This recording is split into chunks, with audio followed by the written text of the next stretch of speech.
Daily current affairs analysis UPSC civil service എക്സാമിനെ സംബന്ധിച്ച് വളരെ വളരെ ഇമ്പോർട്ടൻ്റ് ആണ്.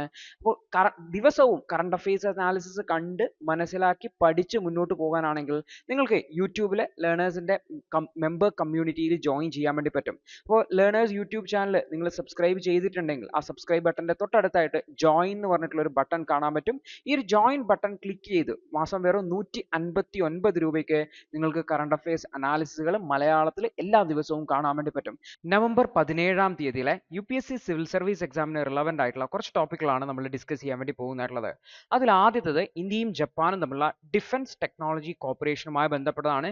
യൂണിക്കോൺ മാസ്റ്റുകൾക്ക് വേണ്ടിയിട്ട് ഇന്ത്യൻ നേവൽ ഷിപ്പുകളിൽ യൂണിക്കോൺ മാസ്റ്റ് സ്ഥാപിക്കുന്നതുമായി ബന്ധപ്പെട്ട് ഇന്ത്യയും ജപ്പാനും എഗ്രിമെന്റ് സൈൻ ചെയ്തു എന്ന് പറഞ്ഞിട്ടാണ് വാർത്ത വന്നിട്ടുള്ളത്. അപ്പോൾ എന്താണ് ഈ യൂണിക്കോൺ മാസ്റ്റ്, എന്താണ് അതിന്റെ സിഗ്നിഫിക്കൻസ്, ഇത് ഇന്ത്യയും ജപ്പാനും തമ്മിലുള്ള ബന്ധത്തെ എങ്ങനെയാണ് മെച്ചപ്പെടുത്തുന്നത് എന്നുള്ളതാണ് നമ്മൾ നോക്കാൻ വേണ്ടി പോകുന്നതായിട്ടുള്ളത്. അപ്പോൾ ഇന്ത്യയും ജപ്പാനും ഒരു MOI സൈൻ ചെയ്തിട്ടുണ്ട്. ജോയിന്റ് ഡെവലപ്മെന്റ് വേണ്ടിയിട്ടാണ് യൂണിക്കോൺ മാസ്റ്റ് എന്ന് പറയുന്നതായിട്ടുള്ളത്. അപ്പോൾ എന്താ ഈ മാസ്റ്റ് എന്ന് പറഞ്ഞാൽ? മാസ്റ്റ് എന്ന് പറഞ്ഞാൽ നമ്മുടെ ഈ കപ്പലുകളുടെ മുകൾ ഭാഗത്തുള്ള ഈ ഒരു പോർഷനെയാണ് മാസ്റ്റ് എന്ന് വിളിക്കുന്നതായിട്ടുള്ളത്. അപ്പോൾ ഇത് പ്രധാനമായിട്ട് കമ്മ്യൂണിക്കേഷൻ പേർപ്പസിന് വേണ്ടിയിട്ടാണ് യൂസ് ചെയ്യുന്നതായിട്ടുള്ളത്. അപ്പോൾ ഇതിന്റെ ഫുൾ ഫോം, യൂണിക്കോൺ എന്നതിന്റെ full form unified complex radio antenna എന്നുള്ളതാണ്. ഇതിൽ ഇന്റഗ്രേറ്റഡ് ആയിട്ടുള്ള കമ്മ്യൂണിക്കേഷൻ സിസ്റ്റംസ് ഉണ്ട്. അതായത് നമ്മളുടെ നേവൽ പ്ലാറ്റ്ഫോമിന്റെ കമ്മ്യൂണിക്കേഷൻ മെച്ചപ്പെടുത്താനും അതിന്റെ സ്റ്റീൽത്ത് ക്യാരക്ടറിസ്റ്റിക്സ് മറ്റ് എനിമി ഷിപ്പുകൾ ഐഡന്റിഫൈ ചെയ്യുന്നതുമായി ബന്ധപ്പെട്ട സ്റ്റീൽത്ത് ക്യാരക്ടറിസ്റ്റിക്സിനെ മെച്ചപ്പെടുത്തുന്നതിനുമായി ബന്ധപ്പെട്ടുള്ള കാര്യങ്ങളിൽ ഈ ഒരു യൂണിക്കോൺ മാസ്റ്റ് ഹെൽപ്പ് ചെയ്യുന്നതാണ്. അപ്പോൾ നമ്മുടെ നേവൽ ഷിപ്പുകളുടെ സ്റ്റീൽത്ത് ക്യാപ്പബിലിറ്റീസ് എൻഹാൻസ് ചെയ്യും. മറ്റ് എനിമി ഷിപ്പുകൾക്ക് നമ്മുടെ ഷിപ്പിനെ കണ്ടുപിടിക്കാൻ പറ്റാത്ത രീതിയിലുള്ള ആ ഒരു സ്റ്റീൽത്ത് ക്യാപ്പബിലിറ്റീസ് മെച്ചപ്പെടുത്തും എന്നുള്ളതാണ് ഇതിന്റെ ഇമ്പോർട്ടൻസ് ആയിട്ടുള്ളത്. അപ്പോൾ ഇത് ഓർത്ത് വെക്കേണ്ട കാര്യം എന്ന് വെച്ചാൽ 2015 ഒരു എഗ്രിമെന്റ് സൈൻ ചെയ്തിട്ടുണ്ടായിരുന്നു.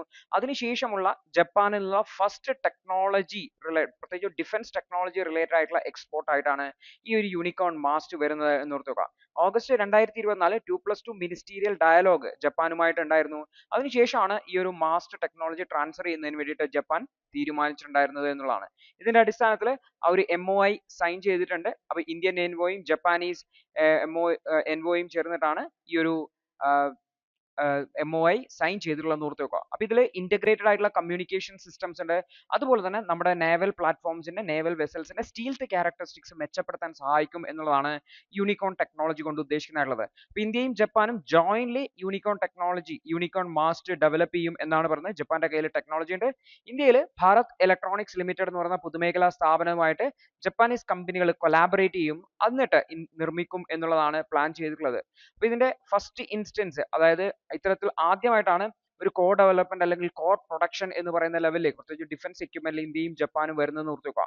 എന്തുകൊണ്ടാണ് ഇന്ത്യയും ജപ്പാനും തമ്മിലുള്ള ഈ ഡിഫൻസ് കോർപ്പറേഷൻ ഇത്രയും വൈകിയത്, അല്ലെങ്കിൽ ഇത് ആദ്യത്തേതാണ് എന്ന് പറയാൻ കാരണം എന്ന് വെച്ചാൽ ജപ്പാന്റെ ഡിഫൻസ് എക്സ്പേർട്ട് പോളിസിയുമായി ബന്ധപ്പെട്ടുള്ള അല്ലെങ്കിൽ ജപ്പാന് ഡിഫൻസ് എക്സ്പോർട്ട് പോളിസിയുമായി ബന്ധപ്പെട്ട ഇഷ്യൂ ആണ്. കാരണം ജപ്പാൻ എന്ന് പറയുന്ന രാജ്യത്തെ കുറിച്ച് പറയുമ്പോൾ നമ്മുടെ മനസ്സിലേക്ക് വരുമ്പോൾ സെക്കൻഡ് വേൾഡ് വാറിൽ ഈ ഒരു ആറ്റം ബോംബ് പതിക്കപ്പെട്ട രാജ്യമാണ് അല്ലെ.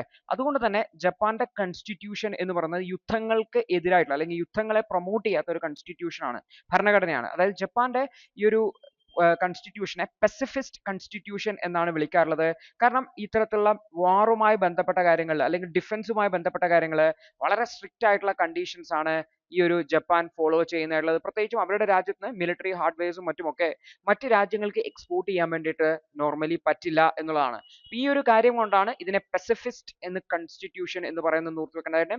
അപ്പോൾ റീസെന്റ് ഈ ഒരു കോൺസ്റ്റിറ്റ്യൂഷൻ പ്രകാരം ഇത്തരത്തിൽ മിലിറ്ററി ഫോഴ്സുകളെ നിലനിർത്തുന്നതിന് വേണ്ടിയും യുദ്ധം നടത്തുന്നതിനും വേണ്ടിയിട്ടുള്ള ഈ ഒരു ആശയമാണ് ജപ്പാന്റെ കോൺസ്റ്റിറ്റ്യൂഷൻ പോകുന്നതായിട്ടുള്ളത്. യുദ്ധം ചെയ്യില്ല അല്ലെങ്കിൽ മിലിറ്ററി ഫോഴ്സസുകളെ എന്ത് ചെയ്യും, നിലനിർത്തില്ല എന്നുള്ള രീതിയിലാണ്.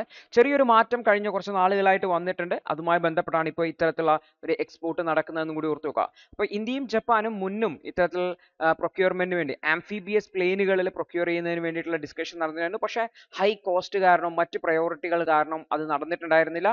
അപ്പോൾ ഓവറോൾ നോക്കിക്കഴിഞ്ഞാൽ ഇന്ത്യയും ജപ്പാനും തമ്മിലുള്ള ഈ ഒരു മാസ്റ്റ് പ്രൊജക്ട് എന്ന് പറഞ്ഞാൽ രണ്ട് രാജ്യങ്ങൾ തമ്മിലുള്ള ബൈലാറ്ററൽ ഡിഫൻസ് കോർപ്പറേഷനെ സഹായിക്കുന്നതും അതുപോലെ തന്നെ ടെക്നോളജിക്കൽ എക്സ്ചേഞ്ചിൽ ഒരു പുതിയ കാലഘട്ടം, ഒരു പുതിയ എറ തുടങ്ങുന്നത് പോലെയാണ്. രണ്ട് രാജ്യങ്ങളും ജോയിന്റ് ആയിട്ടാണ് മിലിറ്ററി എക്യുപ്മെന്റ് ഡെവലപ്പ് ചെയ്യുന്നത് എന്നുള്ളത് കൊണ്ട് തന്നെ നമ്മുടെ രാജ്യത്തിനും ആ ഒരു ടെക്നോളജിയിൽ അത്യാവശ്യം ബെനിഫിറ്റ് ചെയ്യും എന്ന് നമുക്ക് കരുതാവുന്ന പറ്റുന്നതാണ്. അപ്പോൾ ഇന്ത്യയും ജപ്പാനും തമ്മിലുള്ള റിലേഷൻസിനെ കുറിച്ച് പറയുമ്പോൾ ഈ ഒരു യൂണിക്കോൺ മാസ്റ്റുമായി ബന്ധപ്പെട്ട ഡെവലപ്മെന്റ് ഇൻക്ലൂഡ് ചെയ്യാൻ വേണ്ടിയിട്ട് ശ്രമിക്കേണ്ടതായിട്ടുണ്ട്. അടുത്തൊരു വാർത്ത ഇന്ത്യൻ പ്രിസൺസുമായി ബന്ധപ്പെട്ടാണ്. ഇന്ത്യൻ പ്രിസൺസ് ഓവർ ക്രൗഡഡ് ആണ് എന്നാണ് പറയുന്നതായിട്ടുള്ളത്. അതായത് ഒരുപാട് ആൾക്കാരാണ് പ്രിസൺസിലുള്ളത്. നമ്മൾ നോക്കിക്കഴിഞ്ഞാൽ ഒരു പ്രിസണിലുള്ള നാലിൽ 3 പേരും അണ്ടർ ട്രയൽ ഉള്ള പ്രിസൺസ് ആണ്. അതായത് വിചാരണ തടവുകാരാണ്. നാലിൽ ഒരു വിഭാഗം ആൾക്കാർ മാത്രമാണ്, ഏകദേശം 23% ആൾക്കാർ മാത്രമാണ് ശിക്ഷിക്കപ്പെട്ട് ജയിലിൽ കിടക്കുന്ന ആൾക്കാർ. ഏകദേശം 76% ആൾക്കാരും എന്താണ്, അണ്ടർ ട്രയൽസിലുള്ള ആൾക്കാരാണെന്നാണ് റിപ്പോർട്ട് വരുന്നതായിട്ടുള്ളത്.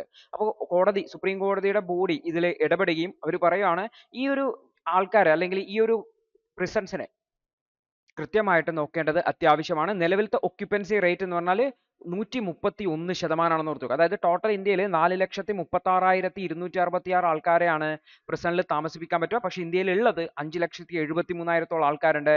അതായത് 131%. അതായത് 31% അധികം ആൾക്കാർ ഈ ഒരു ജയിലുകളിൽ ഉണ്ട് എന്നാണ് ഈ റിപ്പോർട്ടിൽ കാണിക്കുന്നത്. അപ്പൊ ഇന്ത്യയുടെ ദി ഹിന്ദുവിന്റെ ഇന്നത്തെ വിശകലനം കണ്ടതിന് നന്ദി. നിങ്ങൾക്ക് ഇത് സഹായകരമായെന്ന് വിശ്വസിക്കുന്നു. ഇന്നത്തെ ബാക്കിയുള്ള വാർത്തകളുടെ വിശകലനത്തിനു വേണ്ടി ഞങ്ങളുടെ ന്യൂസ് അനാലിസിസ് ക്ലാസ്സിൽ ജോയിൻ ചെയ്ത് പഠിക്കാവുന്നതാണ്. ഒരു മാസം വെറും 159 രൂപയ്ക്ക് നിങ്ങളുടെ UPSC തയ്യാറെടുപ്പിന് ആവശ്യമായ എല്ലാ പ്രധാന വിശദാംശങ്ങളും ഉൾക്കൊള്ളുന്ന ഒരു സമഗ്രമായ ന്യൂസ് അനാലിസിസ് നിങ്ങൾക്ക് മലയാളത്തിൽ ലഭിക്കും. കൂടാതെ സിവിൽ സർവീസിനു വേണ്ടിയുള്ള ജനറൽ സ്റ്റഡീസ് ക്ലാസുകൾ കൂടി മലയാളത്തിൽ മനസ്സിലാക്കി പഠിക്കാൻ ഞങ്ങളുടെ ലേണേഴ്സ് അൺലിമിറ്റഡ് ക്ലാസ്സിൽ ജോയിൻ ചെയ്യാം. മാസം വെറും 1,500 രൂപയ്ക്ക്.